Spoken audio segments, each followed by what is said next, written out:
Robbie Wong here, going to play some Arena Brawl with Torbran, Thane of Redfell. Legendary creature, Dwarf Noble. If a red source you control would deal damage to an opponent or a permanent an opponent controls, it deals that much damage plus 2 instead. So Gimli here, and I've always thought he looked a lot like Gimli, is joined by a host of cheap creatures. These 1-drops or 1+. Stonecoil Serpent can go in either category here. We are going to buff them up and support them and emblem them. Embercleave is a finisher, but it also belongs in this category. We have slightly larger red creatures for when the game inevitably goes into the mid-game. And we have a little bit of card draw / red to draw, which is like exile, and then you get to play it for a turn. And a small cadre of removal spells / finishers with damage. Fiery Emancipation can really triple up your damage. So this is very, very, very similar to the mono red deck that was and kind of is floating around standard. But you don't get to play multiple copies of Embercleave, and you don't get to play multiple copies of the other spells like Runaway Steam-Kin. So the consistency is not there. So the deck so far as constructed is built with a little bit more mid-game in mind. These slightly more expensive spells allow us to bridge and hopefully end before we get into the late game. But playtesting it a little bit off stream, there are nut draws where you can finish the opponent pretty quickly. Also, of the 10 games that I played off stream, 4 of them were play mountain and the opponent concedes because they just they don't want to play against it, or they kept a hand without looking at what was going on. So that's a factor that hasn't happened yet for me, where it was just instant concede, instant concede, instant concede. Opening hands, we want to fill the curve. We want it 1, 2, 3. Hopefully there's some mid-game thing in there, and later on we draw into the late-game stuff. You can do it, Arena. You can do it.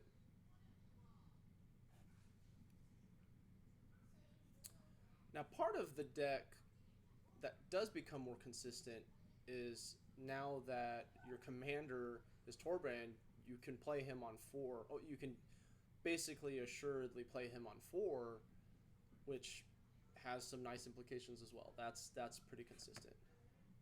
And I think Arena died. Nope. There it is. All right, Garruk, black, green, Golgari colors. 1, 2, 3. Follow up. Keep. This might be more like 1, 1, 3, 1, 1, 3. Depends on what their early game is. Slaying Fire. Good draw. Lets us take out a creature 4 toughness. That's fantastic. Okay, so I think I want to just go up the curve here because my mana is going to be spoken for.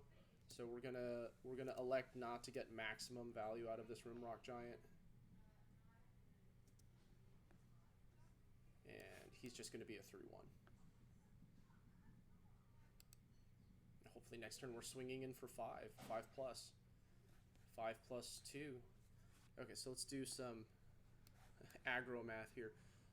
Also, do we play around Ritual of Soot? Okay. I think this is the compromise. So if the Ritual of Soot, Phoenix of Ash is not a complete loss, Bolt Hound would swing in. This has like 3 mana, swing in for 4. 1, 2, and then 3, 4 for himself. 1, 2. Although, okay, let's not play around the sweeper and let's just go, go, go. Okay, no removal spell is bad. bad, because that implies you're going to go land Ritualistic. Questing Beast. That's fine. Okay, so we have some options here. We can Slaying Fire this and then go in. We can also play this, and then Scorch Spitter can be blocked by Questing Beast, but then we're also getting in for 4, 5, 6, 7, 8, 9, 10. And then we can just Slaying Fire their face afterwards. Alright, let's do this.